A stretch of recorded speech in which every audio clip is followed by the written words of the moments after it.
So I will begin to something very clear. Not long ago, a single drone strike in the Middle East sent oil prices jumping within hours.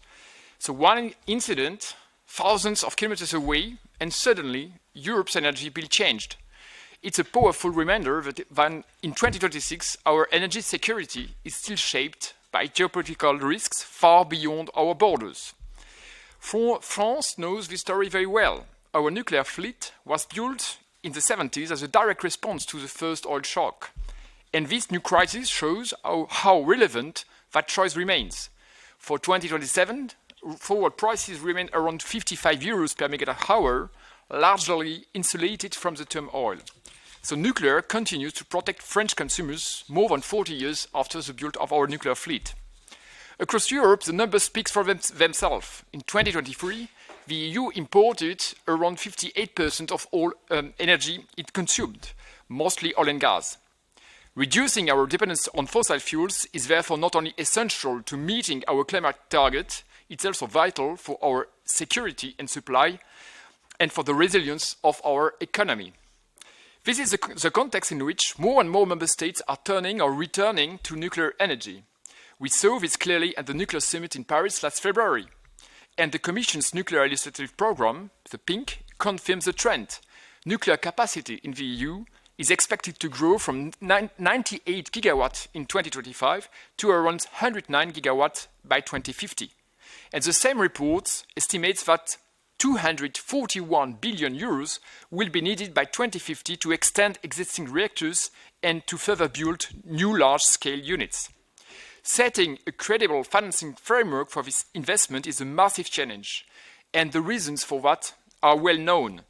Nuclear is extremely capital intensive, the construction phase is long and high risks, and private capital cannot tolerate multi-billion euro, decade-long exposures to wholesale price volatility. In short, the risk profile for nuclear is not compatible with the instruments available in standard capital markets. And this is where two-way contracts for difference become more than a financial tool. They become a strategic instrument. A CfD lowers the cost of capital by guaranteeing a predictable revenue stream.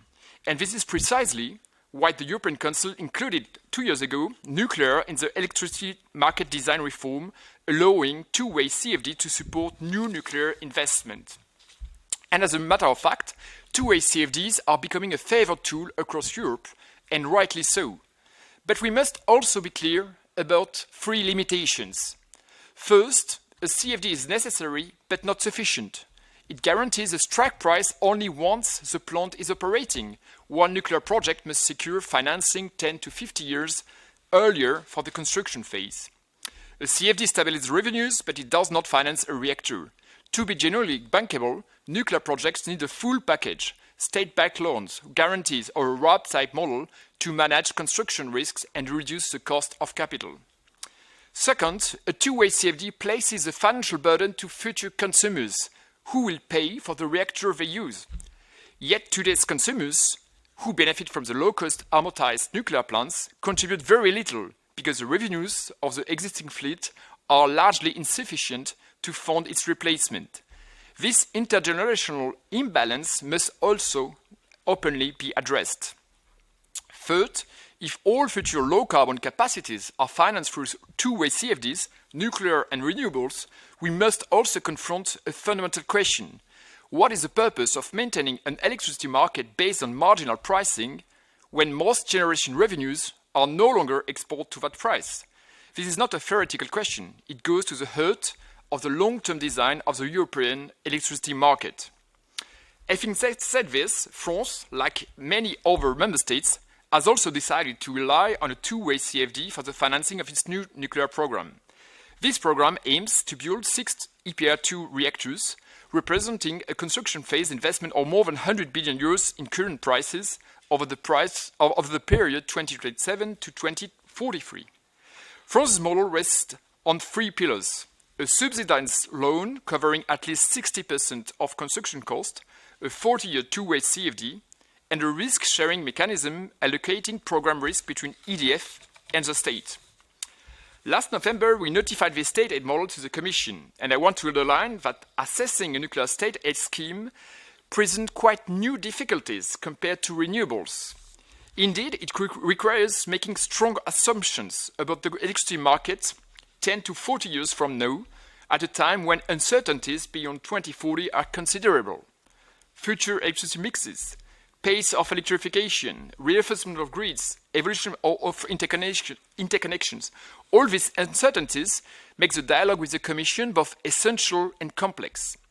Everything will evolve very rapidly in the next decade, and our framework must be robust enough to accommodate this uncertainty. In this context, the standardization of state support scheme is key to managing the notification processes. And this is why today's seminar is so important. It provides a space to share early feedback from past notification, to compare approaches, and to explore possible improvements. I would like to thank Confrontation Europe for organizing this event, and all the academics, regulators, operators who are contributing to this collective effort. Designing CfDs for nuclear new build is not only a technical exercise, it's a strategic task for Europe's energy sovereignty. And as our president underlined it very often, energy sovereignty is the foundation of industrial, digital, and broader strategic sovereignty. So many thanks for the invitation. Thank you.